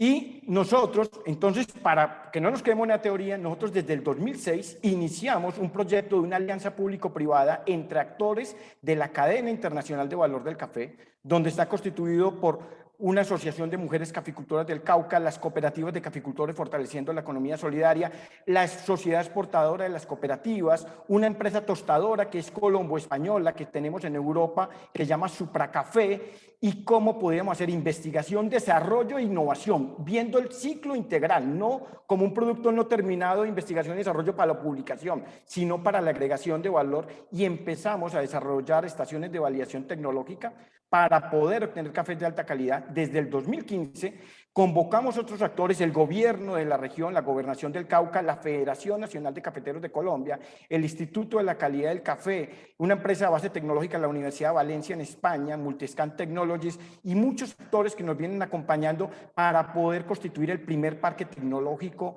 en innovación que tiene Colombia, el primer parque tecnológico en café que existe en el mundo, donde es un espacio de encuentro para la generación de empresas de base tecnológica, para desarrollar productos, para desarrollar innovaciones. Tenemos más de 60 proyectos de investigación con el CIAT, por ejemplo, gracias a Rubén Echavarría, que creyó en nosotros y nos ha apoyado para precisamente poder convocar a estas comunidades, este talento, a que resolvieran los retos que tenemos de adaptación al cambio climático. Siguiente, por favor. Y este es Tecnicafé. Esto es un espacio que se está constituyendo como un epicentro en el medio del Cauca en Colombia, que es uno de los sitios de más conflicto que tiene el país, donde más retos por sociales, por la guerra que hemos vivido, y aquí es donde necesitamos trascender desde la innovación social, desde la innovación tecnológica, a hacer innovación transformativa territorial y innovación transformativa sectorial. El mundo del café tiene que trascender. Siguiente. Y nosotros, entonces, necesitamos trabajar las 5 R's en temas de caficultura. Racionalización, a través de sensibilizar tanto a los clientes como a los consumidores y a los productores. Necesitamos reducción en términos de buscar ecoeficiencia. ¿Cómo vamos a reducir nosotros el uso de recursos? Tenemos que pensar también en la economía circular a través de la reutilización. Siguiente. Tenemos que hablar de regeneración para poder nosotros armonizar los balances bioenergéticos de los ecosistemas, y tenemos que pensar en resiliencia. No solo resiliencia al cambio de la variabilidad climática, tenemos que tener resiliencia económica, resiliencia social y resiliencia ambiental, y tenemos que de esa manera integral, y estas son las 5 R's en donde tenemos enfocado nuestro plan estratégico de innovación del parque. Siguiente, ya que voy a terminar, y para eso hemos constituido un clúster de innovación tecnológica con todas estas universidades, con todos estos actores, porque esto tiene que trascender. Aquí tenemos un trabajo con más de 17.000 jóvenes de escuelas que estamos previniendo que lleguen a las economías ilícitas, estamos previniendo que lleguen a los grupos armados ilegales, porque el café y la caficultura tiene que ayudar a quitarle presión a la guerra. Y también estamos, en este momento, aquí tengo excombatientes, llevamos más de 220 excombatientes del grupo armados ilegales que le estamos enseñando con el café y la caficultura nuevos proyectos de vida, nuevos proyectos de agregación de valor para que ellos puedan ser útiles y terminemos todos dejando de ser parte del problema y haciéndonos parte de la solución. Desde el 2019 venimos también fortaleciendo precisamente todo una dinámica de bienestar y progreso comunitario. Hemos tenido más de 33.000 visitantes en estas instalaciones que están viendo ahí, con comunidades de todo tipo, de más de 20 países, y en el 2020, en esta nueva reinvención, nos volvimos todos virtuales. Tenemos más de 300.000 personas en 57 países que vienen participando. Tenemos diplomados diarios de más de 25 países que la gente se conecta todos los días, 2 horas. Bienvenidos todos los que estén aquí, porque necesitamos entender qué es la cadena internacional de valor. Este es el complejo tecnológico. Estoy en este momento aquí, el complejo que hace parte de Supracafé, Tecnicafé, y donde tenemos la mejor tecnología a escala mundial para la agregación de valor al café y a la caficultura de Colombia. Siguiente, o ahí terminó. Listo, espero que haber cumplido. Bueno, esta es un claro ejemplo de cómo las cáscaras de café, nosotros somos la primera empresa que hemos exportado cáscaras de café al mercado internacional, y esto se vuelve productos con alta densidad económica, que a través de toda esta innovación valen 5 veces más de lo que vale el café tradicional en Colombia para hacer infusiones, y que esto necesita unos altos estándares de calidad y unos altos estándares de satisfacción de clientes y consumidores. Este es el futuro de lo que estamos pensando en cómo vamos a intensificar la agricultura en Colombia. Muchas gracias por esta oportunidad y espero que pueda haber muchas preguntas o inquietudes al respecto. Un abrazo fraterno. César, muchas gracias por esta excelente presentación. Qué gran iniciativa. Lo primero que voy a decir es, la agricultura es parte de la solución. Fíjate vos la diversidad de situaciones que tenés que manejar en Colombia y cómo desde la agricultura y la cafecultura uno se acerca a buscar estas soluciones. El enfoque de cadena de valor para buscar ese valor agregado que hay que darle al café y esa diferenciación que tú bien señalaste, y el trabajo de clúster, y por sobre todas las cosas el tema de inclusión y de los jóvenes, ¿sí? Yo creo que la agricultura hoy nos da todas estas opciones, y en buena hora que desde la organización ustedes estén trabajando en todo eso. Yo creo que no hay preguntas, no sé, Josefina, si vos me ayudás, pero creo que no hay preguntas para el panel 2. De todas formas, no sé si alguno de los panelistas quiere dar un solo comentario muy cortito, porque no podemos quitarle tiempo a Rubén y a Julio para hacer el cierre. Sí, creo que podemos hacer una ronda, si los panelistas quieren comentar, 1 o 2 minutos cada uno máximo, y si no, ya pasamos al cierre primero con el doctor Echeverría y luego con el doctor Verdeguer. Perfecto. Si no tenemos preguntas, yo lo que les diría es, tanto a Santiago, a Osiris y a César, además de agradecerles muy especialmente por compartir con nosotros este espacio en la mañana, un desafío que ustedes consideran que es el más importante. O sea, ¿qué es desde la perspectiva de ustedes, desde su experiencia, su práctica, un desafío que ustedes creen que juntos podemos abordar de acá a futuro? Osiris. Bueno, si quieren yo inicio, y retomando en la sombrilla un poco de cómo trajimos el tema de la intensificación agrícola y los retos que teníamos con la huella de carbono. Creo que uno de los retos y desafíos más grandes que tenemos, y que esta estructura de colaboración nos puede contribuir, es en el establecimiento de mecanismos de medición, reporte y verificación. porque eso nos va a permitir establecer la estructura que necesitamos para que el agricultor vea un valor y pueda demostrar un valor y le reconozcan el esfuerzo que está haciendo, porque muchas de las transiciones hacia una intensificación agrícola sostenible pues requieren una inversión, y Jimena lo resaltaba en su presentación, donde en algunos casos el costo de oportunidad es menor, en otros es mayor, pero requerimos un esfuerzo y necesitamos empujar al agricultor y ayudarlo a que haga esa transición. Entonces, en la medida en que tengamos mecanismos de medición, reporte y verificación ajustados a las realidades nuestras en el sur global, vamos a poder ayudar a que esta intensificación sostenible sea una realidad. Gracias, Osiris. Santiago y César. Bien, está buena la pregunta, es difícil, pero a ver, yo creo que lo que más nos cuesta es lograr cambios en el terreno, o sea, que realmente se dé el cambio a nivel de la finca, de toda la finca. O sea, nosotros, hay mucho conocimiento, mucha claridad en los indicadores, lo que presentaba Romiro, Jimena al principio, está muy claro, pero lograr el cambio, eso es lo difícil. Y ahí creo que las mejores experiencias han sido los proyectos de co-creación o co-innovación, donde realmente involucramos a esa familia de productores y sus equipos a diseñar esas soluciones, a meterlos dentro de los proyectos de investigación. Tenemos casos aquí en Uruguay y también con socios de otros países, pero realmente hacer eso, y para eso necesitamos dos cosas. Una es proyectos que se financien, proyectos de co-innovación, de co-creación, realmente que sean así, que no sean nosotros trabajando en la academia con nuestros estudiantes y después contándoles, esa extensión no funciona más. Y la segunda, que para que se den esos proyectos se formen personas, investigadores o técnicos, no importa, que se formen personas que puedan liderar esos proyectos. Y tienen que ser personas con visión integral en los tres ejes, con visión de sistemas. Creo que ese es el desafío fuerte para adelante. Gracias, Santiago. Bueno, César, sí.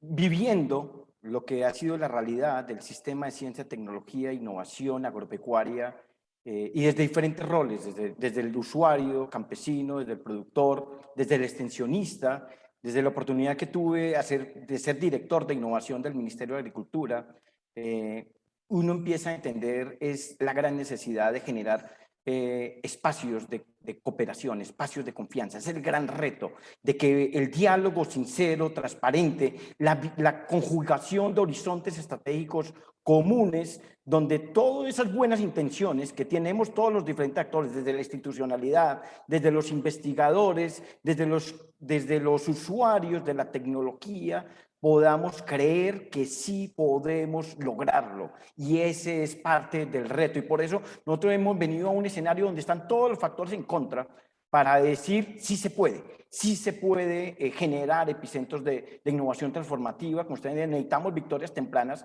necesitamos demostrar que hay posibilidades de trabajar colaborativa y complementariamente. Tenemos todavía muchísimas desconfianzas, existen muchas dificultades de diálogo en doble vía. No es contando qué se hizo desde la visión del profesional o la angustia y la desesperación de los productores. Es pensar cómo vamos efectivamente a trabajar para lograr precisamente esa mejor agricultura para el mundo y que podamos satisfacer los retos y los grandes desafíos que tenemos con los objetivos de desarrollo sostenible. Muchísimas gracias. Muchas gracias, César. Comparto plenamente contigo el pensamiento. Te esperamos para la próxima convocatoria de Fontagro. No te olvides de eso, tenés ahí una oportunidad de trabajar a nivel regional. Bueno, sin más, les quiero agradecer a todos ustedes, panelistas, la participación en este panel, la participación también de todos aquellos que nos siguen por las redes sociales. Y bueno, doy la bienvenida nuevamente al doctor Julio Verdaguer para el cierre. No sé si vos, Rubén, querés hacer un cierre previo o alguna respuesta que querías atender. No, solamente agradecerles a todos en nombre de la comisión. Julio lo va a cerrar. No, yo creo que César no podía haberlo dicho mejor. Yo creo que representa lo que acaba de decir César Echeverry, es un resumen de lo que todos estamos pensando. Todos los que somos optimistas y pragmáticos, como lo decía Santiago, estos ejemplos de diálogo sin el sector privado, no sé, yo tomo leche y café todos los días, así que me gustaron mucho las dos presentaciones, pero además me parece que vamos, hace 7 años, Rodo, cuando se hizo el otro diálogo en este tema, no teníamos estos ejemplos. Yo creo que en América Latina hay mucho más que mínimo laboreo 7 años después para documentar, y lo acabamos de ver acá. Así que quedo muy conforme con eso y les agradezco a todos. Creo que tenemos ejemplos para seguir trabajando y lograr estos impactos que buscamos. Así que gracias, un placer haber estado acá.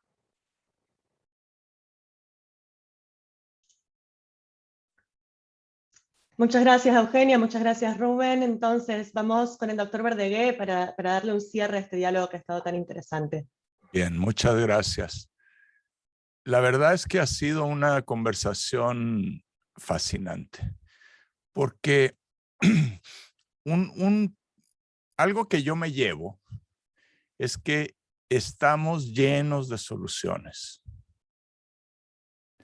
Tendemos a ver los problemas, los desafíos, las complejidades, pero la región está llena de soluciones. Llena de soluciones. Aquí se mostraron algunas, pero seguro que hay cientos y miles de cosas que se están haciendo, de experiencias que se están haciendo. Y entonces la pregunta, tal vez más importante, es ¿qué necesitamos para que estas soluciones, ¿no es cierto?, pasen a ser las formas predominantes de producir y no sean o dejen de ser experiencias, ¿no es cierto?, como alguien dijo, pequeñas islas que no alcanzan a repercutir sobre la realidad de esos 15 o 17 millones de agricultores familiares y también de la gran agricultura, la agricultura corporativa que tiene mucha responsabilidad y mucho que hacer en el logro de los objetivos, no solo económicos, productivos, sino también sociales y ambientales. Y al final de en los últimos comentarios de Santiago, Osiris y César, después de haber estado platicando mucho de ciencia, tecnología e innovación, llegan a lo que probablemente son las claves y que tendríamos que poner más atención, ¿no es cierto? Y es incentivos, dice Osiris. ¿Cuáles son los incentivos? Los agricultores sienten la presión del clima, sienten la presión de los mercados, sienten la presión de nuevas demandas y nuevas expectativas de los consumidores, pero requieren los incentivos, requieren el financiamiento, requieren los espacios que les permitan, ¿no es cierto?, traducir esa inversión en nuevas formas de producir. Y también nos dicen Santiago y César la palabra mágica: co-innovación, cooperación, colaboración, diálogo.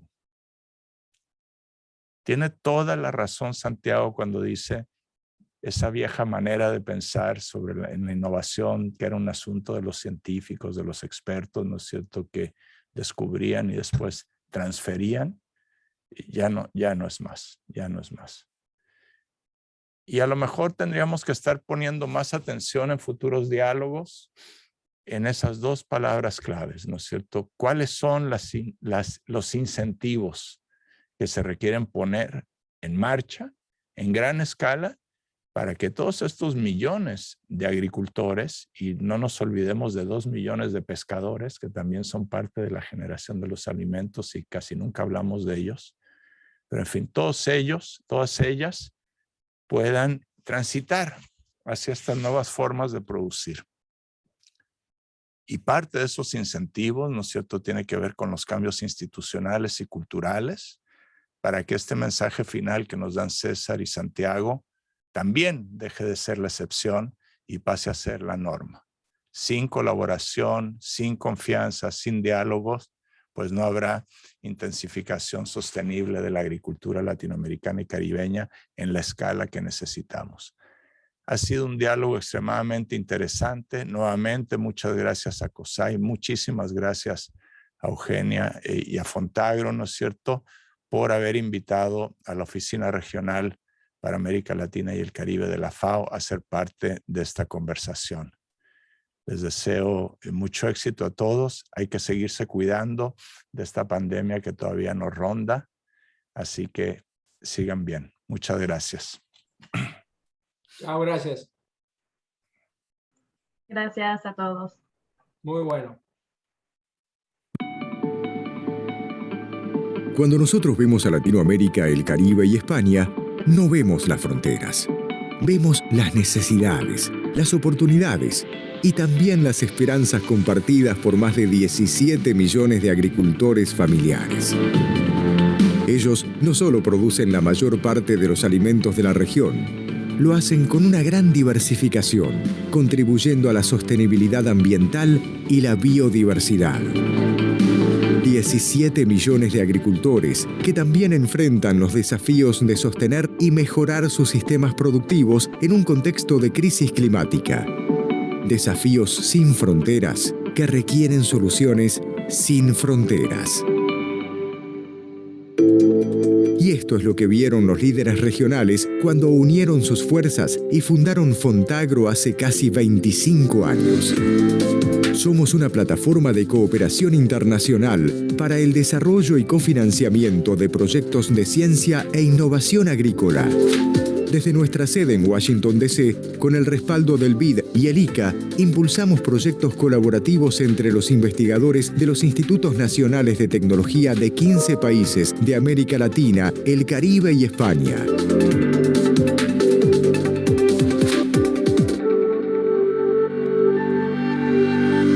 A lo largo de nuestra historia, hemos contribuido a la realización de 167 proyectos de innovación, con una inversión de $124 millones. En la actualidad, estamos ejecutando 40 proyectos que conectan los esfuerzos de 362 investigadores en campos tan diversos como cultivos, ganadería, alimentos y mercados, recursos naturales, producción forestal y acuicultura. Somos Fontagro. Somos ciencia colaborativa en acción.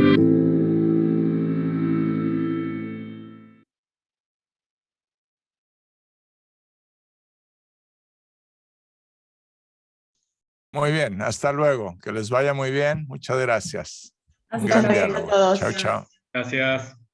Gracias a todos. Adiós.